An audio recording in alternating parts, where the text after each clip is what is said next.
Wabarakatuh. Alhamdulillah wassalatu wassalamu ala Rasulillah wa ala alihi wa sahbihi ajmain, amma ba'du. Allahumma alimna ma yanfa'una wa anfa'na bima 'allamtana wa zidna ilman. Allahumma la sahla illa ma ja'altahu sahla wa anta taj'alul hazna idza syi'ta sahla. Bapak Ibu, jamaah kajian Rabu malam yang dimuliakan Allah Subhanahu wa taala, alhamdulillah kita dapat berkumpul di majelis fikih kita melanjutkan pembahasan di bab faraid, ya, yaitu hukum mengenai warisan. Kemarin di pertemuan sebelumnya kita sudah membahas beberapa muqaddimah, ya, sejarah bagaimana dahulu warisan itu dibagi di zaman jahiliyah, kemudian Allah Subhanahu wa taala membatalkannya dan menetapkan bagian-bagian tertentu kepada para ahli waris. Baik, kita masih di muqaddimah yang kedua sebelum mengenal siapa itu ahli waris dan bagian-bagiannya. Masuk kepada syarat warisan, ya, syarat waris. Ada 3 hal yang menjadi komponen warisan itu bisa dibagikan kepada ahli waris. Yang pertama adalah wafatnya ahli waris, wafatnya orang yang mewarisi, ya, yaitu adanya pewaris yang sudah wafat, atau wafatnya apa? Orang yang mewarisi harta. Jadi kalau warisan itu tidak akan terjadi kecuali ada yang meninggal. Ya, dalam satu keluarga ada bapak, ibu, ya, anak-anak. Ya. Maka jika mereka hidup semua tidak ada warisan. Kapan warisan itu bagian? Ketika salah satu dari mereka meninggal. Kita ambil contoh bapaknya meninggal. Ya. Maka berlakulah di situ hukum pembagian warisan. Ya. Jadi warisan itu terjadi ketika apa? Ketika ada atau wafatnya orang yang mewarisi. Yang kedua, adanya ahli waris yang hidup saat kematiannya orang yang mewarisi tadi. Adanya ahli waris yang masih hidup saat meninggalnya orang yang mewarisi tadi. Jadi maksudnya dia akan mendapatkan warisan ketika dia posisinya masih hidup, ya. Walaupun beberapa saat. Ya. Kita ambil contoh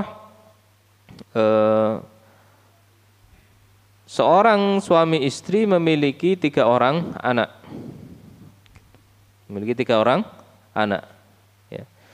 Masing-masing sudah dewasa, ya. Ternyata ya, anak pertama meninggal, ya.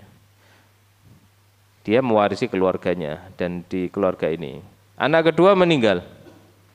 Sisa anak ketiga. Intinya warisan sudah selesai.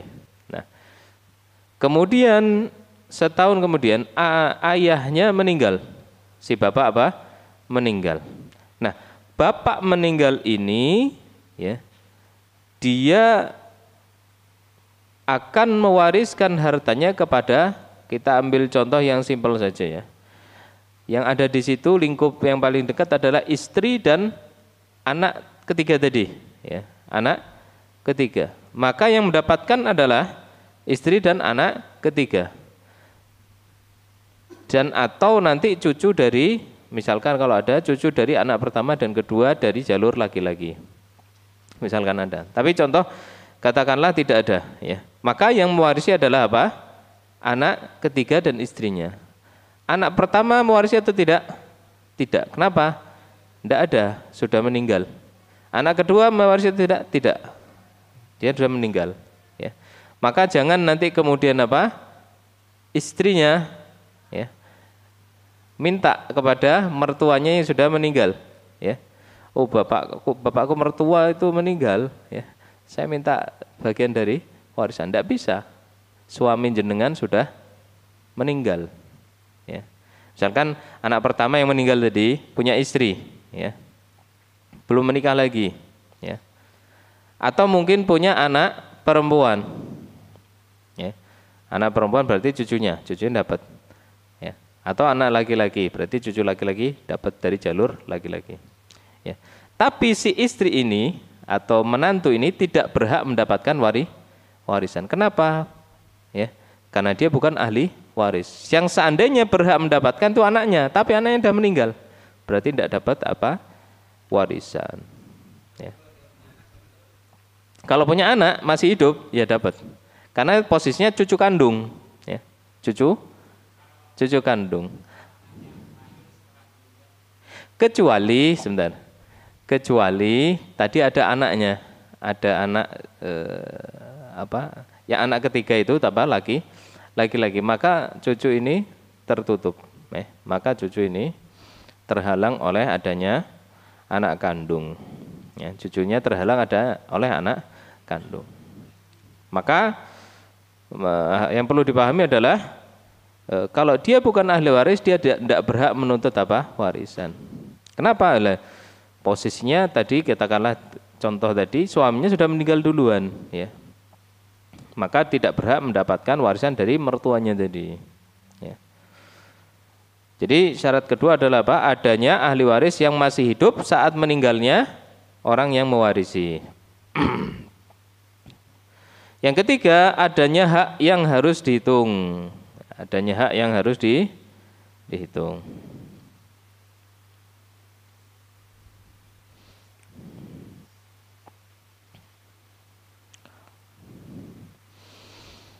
Jadi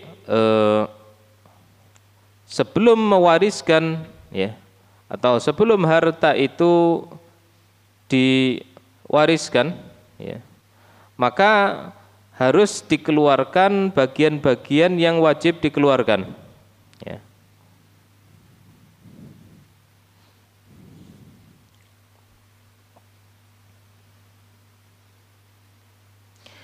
Dan ketiga ini adalah yang dimaksud harta yang dihitung itu adalah harta yang diwariskan.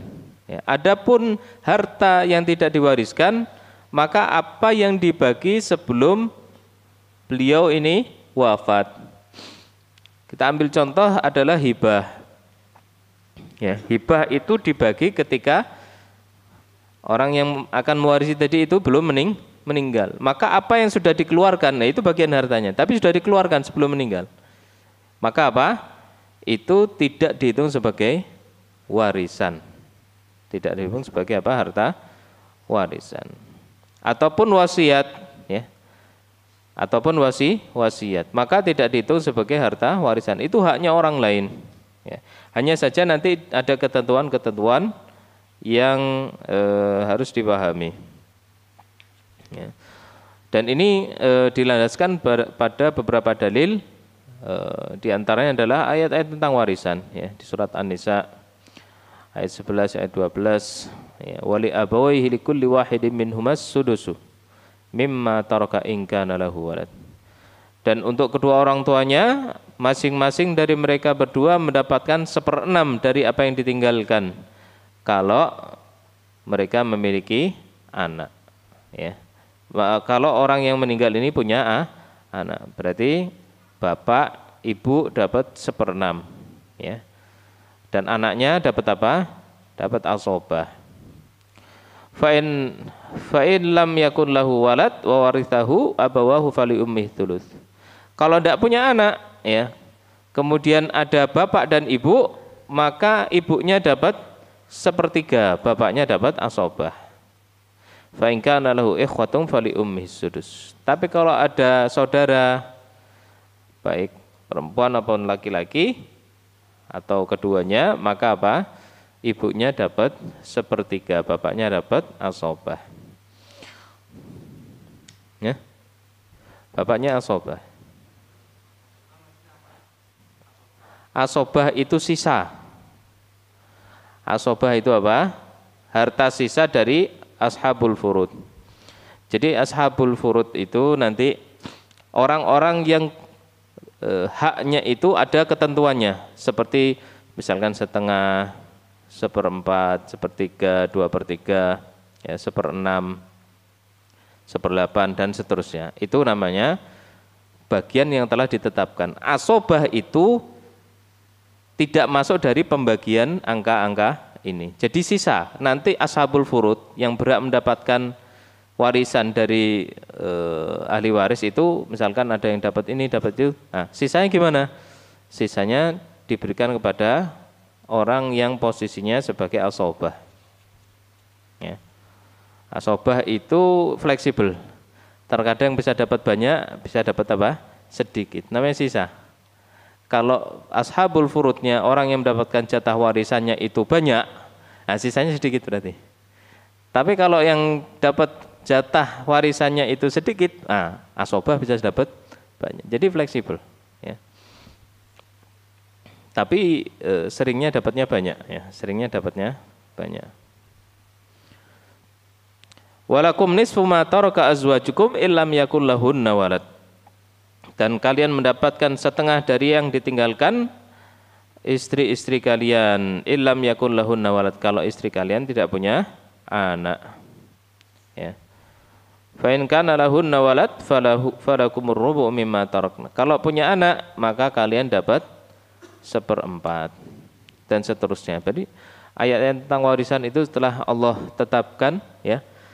Dan Allah telah memberikan setiap orang yang berhak, ya, haknya masing-masing. Baik, jadi tadi diantara syaratnya warisan itu terjadi ketika apa?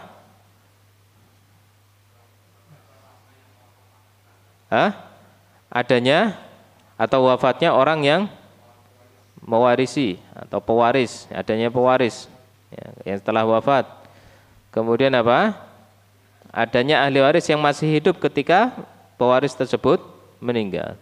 Kemudian apa? Ada harta yang dihitung, atau harta yang dihitung atau dibagikan. Maka itulah yang harus terpenuhi ketika warisan itu ingin dibagi. Kemudian sebab-sebab mewarisi. Jadi orang itu mendapatkan hak warisan ketika dia telah memenuhi sebab-sebabnya. Ada faktor-faktor yang menjadikan seorang itu menjadi ahli waris. Ya. Orang itu bisa mewarisi ketika memenuhi apa? Atau memiliki sebab-sebabnya. Di antaranya adalah yang pertama, pernikahan. Ya. Nikah yang dimaksud adalah terjadinya ijab dan qabul, walaupun belum berhubungan suami istri. Ya. Jadi intinya ada ijab dan qabul. Kalau sudah ijab dan qabul, ya, misalkan kita ambil contoh seorang pemuda, dia sudah bekerja atau memiliki harta sebelum dia menikah. Kemudian melakukan akad ijab dan qabul dengan seorang wanita, menjadi istrinya. Ya. Perjalanan pulang mau istirahat, qadarullah wa masya'afal misalkan. Dia kecelakaan sehingga apa? Meninggal. Nah, harta yang dimiliki, ya, itu otomatis istrinya itu berhak mendapatkan warisan dari harta tersebut. Walaupun apa? Belum hanya sekedar apa? Akad pernikahan. Baru sebentar, ya. Baru apa? Sebentar. Ya. Belum punya anak, belum berhubungan, maka adanya ijab dan qabul akad pernikahan ini sudah menjadikan seseorang menjadi ahli waris. Begitu pula sebaliknya, si istrinya meninggal, ya, istrinya punya harta, maka suaminya apa? Berhak mendapatkan warisan.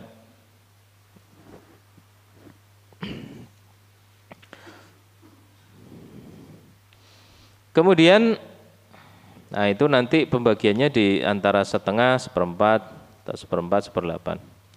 Kemudian sebab yang kedua adanya nasab. Ya, nasab. Ya. Nasab ini terjadi setelah adanya pernikahan. Pernikahan nanti ada keturunan. Nah, keturunan ini yang kemudian apa?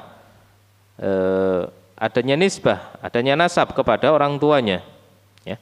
Dan kepada orang yang memiliki hubungan rahim, ya. Orang yang memiliki hubungan apa?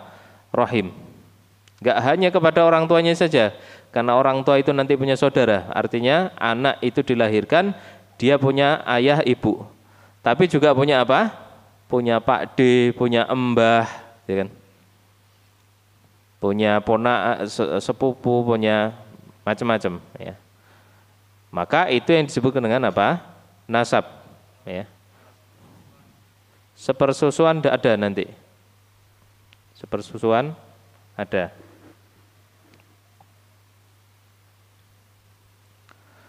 Kemudian, ini yang kemudian dari nasab nanti terbagi menjadi 3 kelompok. Ya, adanya usul, furu' dan hawashi. Usul itu jalur ayah ke atas. Ya. Jalur ayah ke atas. Ya. Ayah si mayit, ibunya, kakek, nenek. Kemudian adanya furu'. Furu' itu jalur anak ke bawah. Jalur anak ke bawah. Anak laki-laki, anak perempuan, kemudian cucu laki-laki, cucu perempuan dari laki-laki, dan seterusnya. Ya. Kemudian hawashi, yang ketiga adalah hawashi. Hawashi itu cabang, ya. Kalau furu itu ke atas, kalau usul itu ke atas, furu itu ke bawah, hawashi itu ke samping. Ya. Hawashi itu ke samping. Maka di situ ada saudara laki-laki, ada saudara perempuan, ada Pak D, ya. Ada sepupu dan seterusnya. Nah, itu 3 golongan inilah yang disebut dengan ashabu furud, ya, ashabul furud. Dan di dalamnya juga ada asobah. Nah, yang disebut asobah nanti apa? Nah, insya Allah nanti kita jelaskan perinciannya. Ya. Jadi itu adalah 2 sebab yang menjadikan seorang itu menjadi ahli waris, ya. Adanya pernikahan dan adanya apa? Nasab, ya. Pernikahan tidak melazimkan adanya keturunan, ya. Karena tadi bisa jadi seorang itu meninggal sebelum apa? Memiliki keturunan atau bahkan sebelum berhubungan. Tapi sudah bisa menjadikan orang tersebut mendapatkan warisan. Ini perlu dipahami. Terkadang orang itu geger, ya, atau apa, ribut gara-gara apa?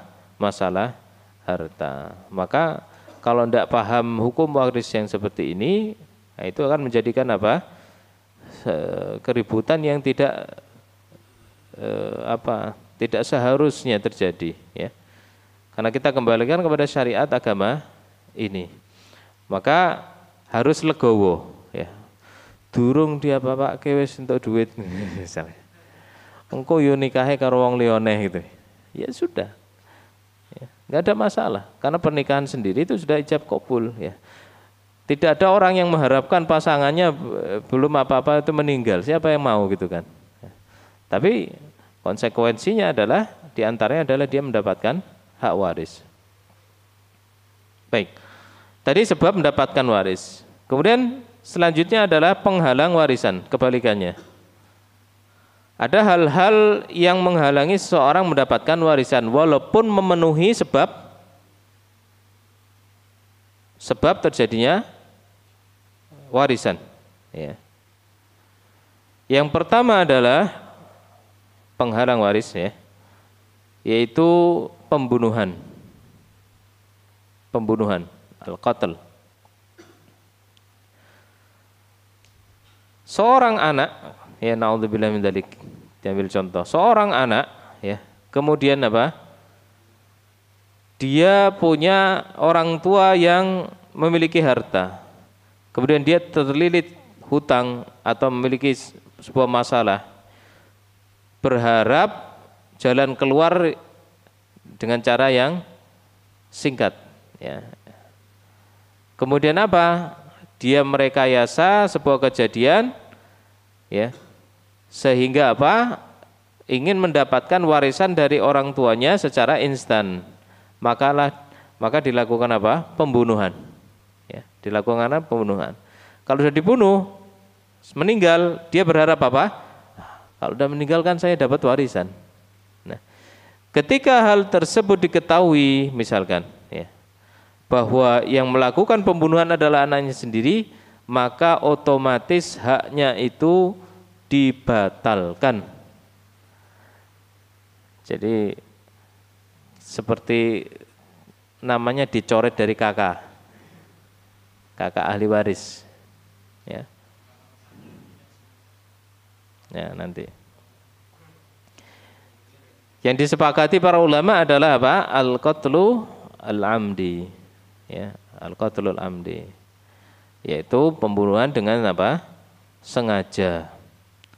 Artinya apa? Dia memang berniat buruk untuk mendapatkan warisan, atau memang bukan motivasinya warisan, intinya apa? Perselisihan, intinya apa? Sengaja membunuh, itu bisa membatalkan hak warisnya. Dan ini terjadi, ya, ini terjadi, ya.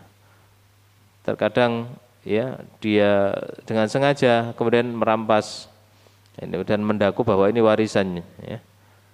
Kemudian apa? Atau yang merekayasa, ya, kejadian sehingga apa? Seolah-olah itu terjadi bukan karena sebab dirinya, akan tetapi, ya, ketika hal tersebut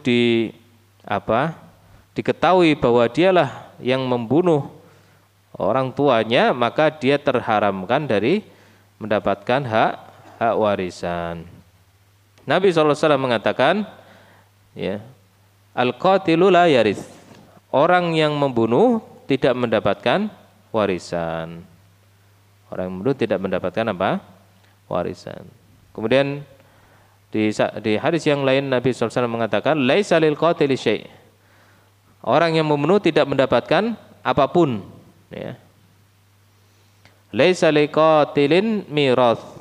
Juga di riwayat yang lain, tidak ada hak warisan untuk orang yang membunuh. Ya.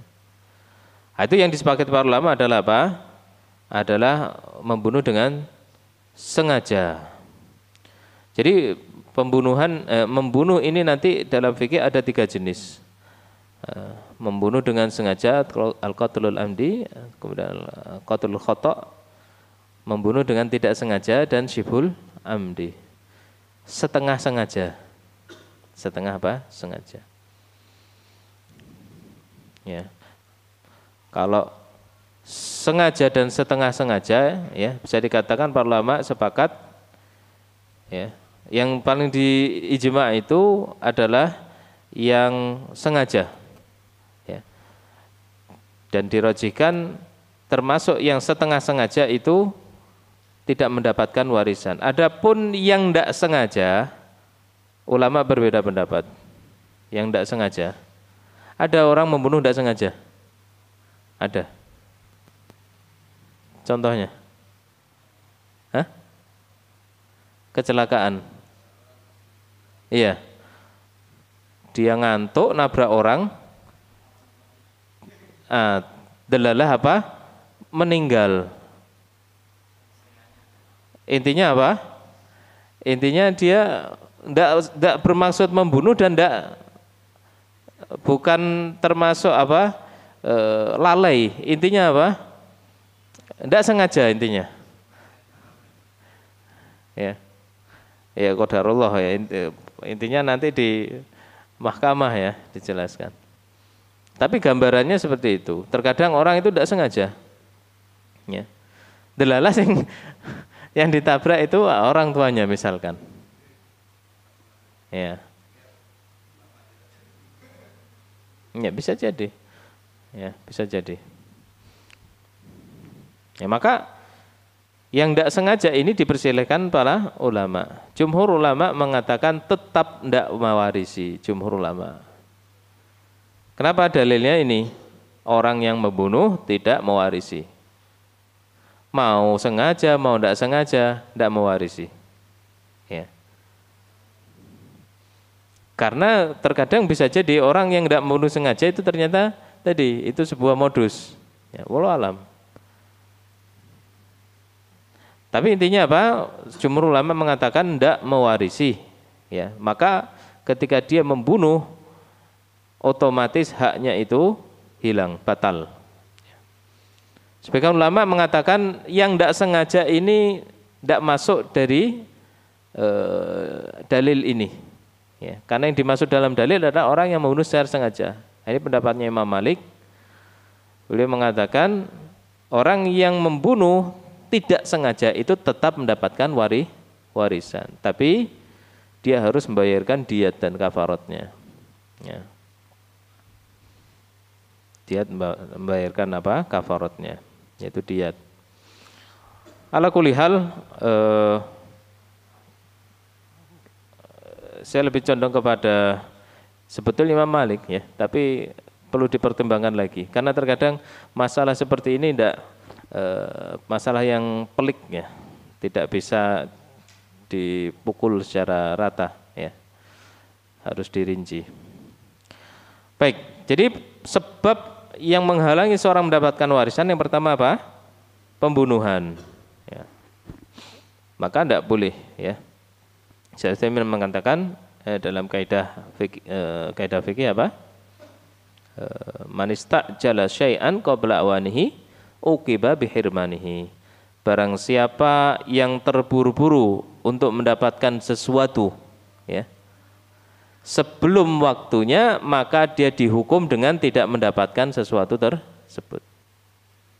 Hukumannya dia terhalang dari mendapatkan sesuatu tersebut. Ini kaidah fikih ya. Orang yang terburu-buru mendapatkan sesuatu yang bukan haknya sebelum waktunya, maka hukumannya adalah dia terhalang dari mendapatkan apa yang diinginkannya tadi. Baik, yang kedua adalah beda agama. Penghalang kedua terjadi perbedaan apa? Agama. Dan ini pelik ini di negeri kita ya, masih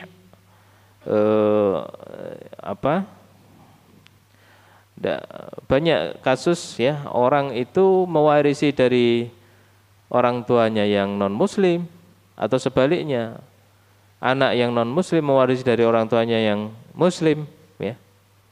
Kenapa? Yang dipakai hukum positif ya, hukum positif. Seandainya dia tuntut di pengadilan agama pun bisa seharusnya ya. Kenapa? Karena hukum warisan ini berdata Islam ya, berdata hukum berdata Islam ya. Maka dia harus dikembalikan kepada aturan agama ya. Ketika dia tidak berhak di dalam syariat kita, maka tidak boleh diberikan apa? Hak waris. Ya, tidak boleh diberikan hak waris walaupun anaknya kandung. Walaupun anaknya kandung. Ya, jadi masalah ya. Ya, sekali lagi di masyarakat kita jauh dari mengenal ilmu ya, syariat seperti ini.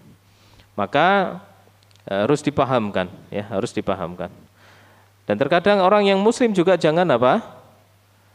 Jangan afwan ya.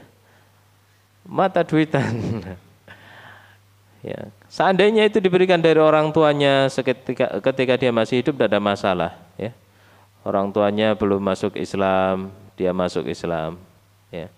Apa yang diberikan oleh orang tuanya ketika dia masih hidup, maka bihawa nikmah ya, alhamdulillah rezeki.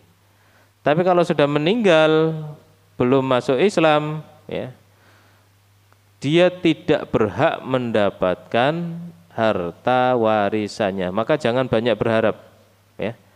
Seandainya pun dia berkesempatan untuk mendapatkan harta tersebut ya. Hanya saja memang di kondisi negara kita ya tidak diatur dengan syariat ya.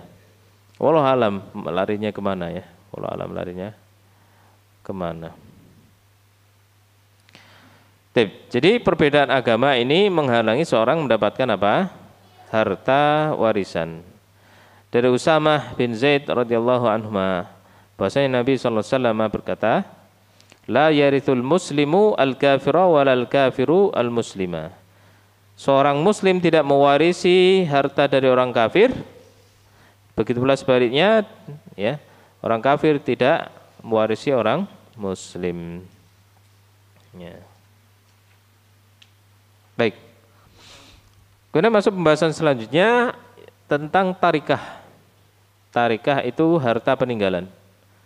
Ada di syariat ketiga ada harta yang dibagikan. Nah.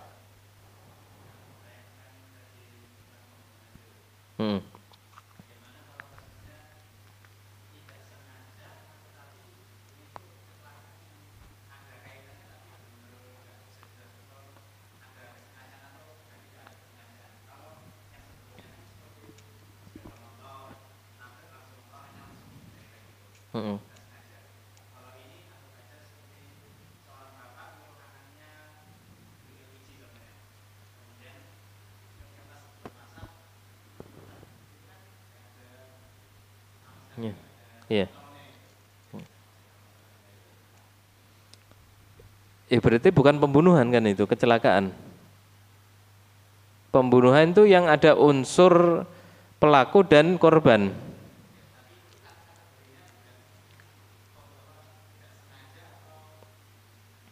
Enggak, LPG tadi kan dia nyeklek sendiri. Dan tidak ada hubungannya, enggak dicopoti dulu atau apa, enggak ada hubungannya.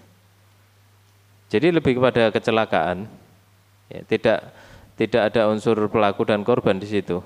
Karena ayahnya nyuruh beli LPG, ya itu kan kebutuhan umum, ya. Kemudian anaknya nyeklekan atau bapaknya yang nyeklekan, selama tidak ada unsur manipulasi di situ, ya bukan ada tidak memenuhi unsur pembunuhan di situ, yaitu kecelakaan saja. Jadi untuk gambaran saja, pembunuhan nanti dibagi menjadi 3. Pertama, yang membunuh dengan sengaja itu yang dilakukan secara langsung maupun tidak langsung dengan tujuan membunuh. Seperti menusuk, ya. Menusuk pakai pisau, ya. Meracun secara langsung. Itu jelas sengaja. Ya.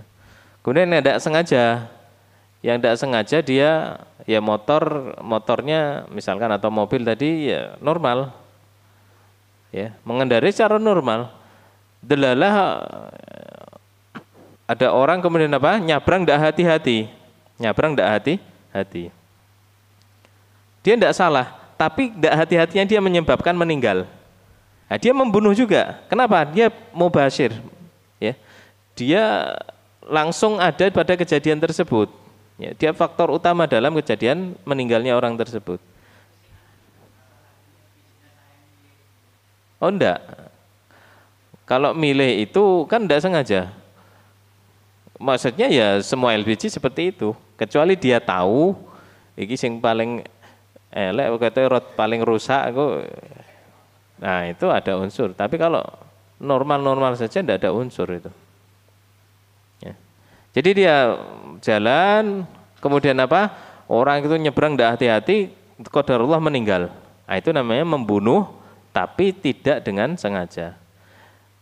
Ya. Dalam syariat ada 2 dalil itu saja. Tapi ulama menyepakati jenis yang ketiga, yaitu syibhul amad, setengah sengaja. Bagaimana setengah sengaja? Setengah sengaja itu seperti kalau zaman sekarang kita naik motor umpak-umpakan, atau naik mobil ngebut di jalan yang ramai. Sudah tahu ramai, dia berpotensi kalau dia lewat di jalan tersebut dia akan nabrak orang, gitu kan?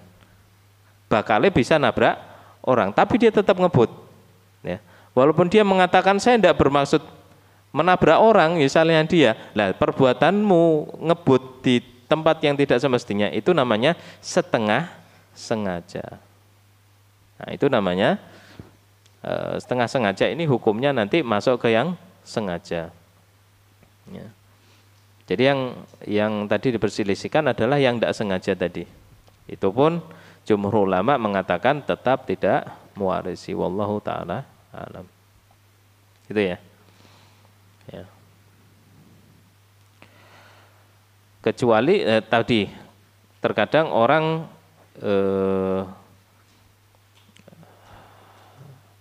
masuk kepada golongan yang kedua tadi, atau yang syibhul amad, setengah sengaja. itu bisa dikatakan dia tidak mewarisi harta dari orang yang meninggal. Seperti contoh kasus, dia bawa mobil, ya, dia bawa apa? Mobil. Di antara penumpangnya adalah orang tuanya. Di antara penumpangnya adalah orang tuanya. Ya, dia bawa ugal-ugalan. Ya dia tidak bermaksud membunuh orang tuanya, enggak kan? Tapi kalau Allah dia ugal-ugalan itu menyebabkan kecelakaan, dan dari kecelakaan tersebut orang tuanya sendiri yang meninggal. Itu bisa masuk pada syibhul amat, ya, atau setengah sengaja. Baik, masuk bab selanjutnya. Nanti tarikah, ya. Tarikah ini adalah istilah yang digunakan untuk menyebut harta yang diwariskan. Namanya apa? Tarikah. Harta yang diwariskan. Nah, tarikah ini macam-macam, ya. Ada yang bentuknya seperti uang tunai. Nah, harta uang tunai cash itu namanya termasuk tarikah. Kemudian ada harta yang mentah seperti emas, perak, ya, perhiasan, batu permata, ya. Jadi harta-harta yang material, ya. Kemudian aset berupa rumah aset. Aset ini juga termasuk harta. Properti, rumah, tanah, kemudian mobil, perabot, ya, perabotan yang bernilai dan seterusnya. Kemudian di antara tarikah adalah piutang. Ya, piutang ini juga harta juga, ya, walaupun belum ditunaikan kepada orang yang memiliki harta. Jadi seperti investasi, ya. Nah, itu juga termasuk harta yang diwariskan, ya. Dan termasuk di dalam piutang di sini adalah diantaranya saham, kontrakan, harta yang dipinjamkan tadi, ya, piutang. Maka ini semua juga termasuk dalam hitungan ketika orang itu meninggal. Itu nanti ditakwim, dinilai, ya, ditakar harta bapak itu dari ini sekian, sekitar apa? Sekian. Maka ahli waris yang ada berapa dihitung, ya. Kemudian apa? Dihitung. Baru kemudian itu bisa dibagikan. Nah, sebelum menghitung atau membagi harta tarikah tadi, harta warisan, maka ada hal-hal yang harus ditunaikan, ya. Ada 4 hal yang harus apa? Ditunaikan sebelum harta tersebut dibagikan, atau 3 hal. Yang pertama, mengeluarkan biaya pemakaman jenazah. Nah, ini seperti yang kita ketahui, orang meninggal itu terkadang butuh apa? Biaya. Entah itu untuk makamnya, untuk kafannya, untuk mandikannya, ya, dan seterusnya, ya. Maka dikeluarkan biaya untuk perawatan jenazahnya, ya, dan itu tidak dihitung sebagai tarikah, tidak dihitung sebagai harta warisan. Kemudian yang kedua, melunasi hutang-hutangnya. Kalau si mayit punya hutang, maka harus dikeluarkan dulu, walaupun sisa dari pelunasan hutang itu tinggal sedikit. Maka jangan berharap banyak. Kalau orang tuanya non sewu punya hutang banyak, hartanya banyak, tapi hutangnya juga banyak, digunakan untuk melunasi hutangnya, ya sudah habis, tinggal sedikit. Apa mau dibagi? Ya bagi aja. Kalau mau dibagi. Tapi yang jelas, ya, jangan kemudian ahli waris itu apa? Tamak, kemudian apa? Merebut dulu harta, diamankan dulu, ya, bagian saya. Padahal hutangnya masih belum lunas atau masih numpuk. Ya, maka tidak boleh. Sebelum tarikah, sebelum harta warisan itu dibagikan, harus ditunaikan hutangnya terlebih dahulu. Nah, hutang ini ada 2, hutang kepada Allah dan hutang kepada manusia. Hutang kepada Allah diantaranya apa? harta. Zakat, ya, zakat, ya, kemudian kafarat, ya. Haji ya kalau nazar dia mau haji ya. Kemudian diat, misalkan dia punya hutang diat, maka dikeluarkan untuk ini juga. Intinya hutang-hutangnya dibayarkan. Kemudian hutang kepada manusia, ya, mau besar mau kecil, maka harus ditunaikan. Kemudian yang ketiga, tunaikan wasiatnya. Maka wasiat ini tidak termasuk harta warisan. Harta warisan kalau sudah ini semua dikeluarkan baru itu dihitung 100%. Ya. Wasiat ini, ya, wasiat itu ditunaikan setelah hutang-hutangnya. Baru, jadi ada tahapannya tadi, urutannya jenazahnya dulu, baru apa? Hutang, baru wasiat. Jadi urut, ya. Jangan kemudian nanti wasiatnya ditunaikan, hutangnya tidak terbayar, tidak. Hutangnya dulu dibayar, baru apa? Wasiat. Kenapa? Karena wasiat itu tambahan saja. Tidak ditunaikan pun tidak jadi hutang. Tapi kalau hutang ya jelas itu positif, sudah kewajiban harus dibayarkan. Ya maka didahulukan hutang daripada wasiat. Baru kemudian apa? Dilakukanlah pembagian. Tapi untuk wasiat ini ada beberapa syarat, ya. Wasiat pertama tidak boleh ditujukan kepada ahli waris. Ya, wasiat itu tidak berlaku untuk ahli waris. Nabi mengatakan ala la wasiyata li waris. Tidak ada wasiat untuk ahli waris. Jangan kemudian bapaknya menulis wasiat. Anaknya 5, wasiatnya anaknya 5, ibunya sudah tidak ada. Tinggal bapaknya. Bapaknya meninggal, tulis wasiat. Saya paling sayang sama anak terakhir, si bontot. Ya. Maka saya wasiatkan, enggak harus sepertiga. 10% pun, 5% pun tidak boleh. Ya. Karena dia bagian dari ahli waris. Saya wasiatkan 100 juta untuk anak ragil ini ya. Si kecil gitu. Maka wasiat tersebut batal. Kenapa? Si kecil itu sendiri sudah termasuk ahli waris. Dia akan mendapatkan bagian sesuai yang telah ditetapkan Allah Subhanahu wa taala. Ya. Itu wasiat. Maka tidak boleh. Ya. Untuk ahli waris. Bolehnya kepada siapa? Kepada orang lain selain ahli waris. Saya wasiatkan nanti kalau saya meninggal 100 juta untuk bangun masjid. Nah itu boleh. Harus tunaikan. Ya. Baik, itu syarat pertama. Syarat kedua, tidak boleh lebih dari sepertiga. Ya.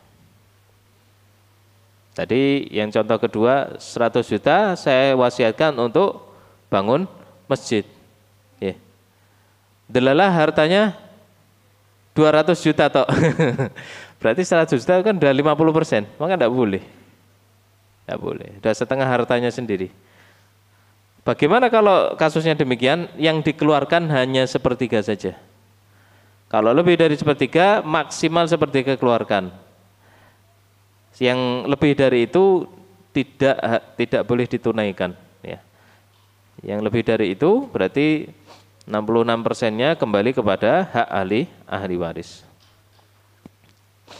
Yaitu wasiat. Baru setelah itu 3 hal terpenuhi, maka silahkan dibagi dari harta warisan tersebut. Baik. Ikhwan fillah rahimakumullah, ini diantara beberapa hal yang harus dipahami, ya. Karena warisan ini memiliki hukum-hukum tersendiri, ya. Tidak langsung main bagi, main klaim hak, ya.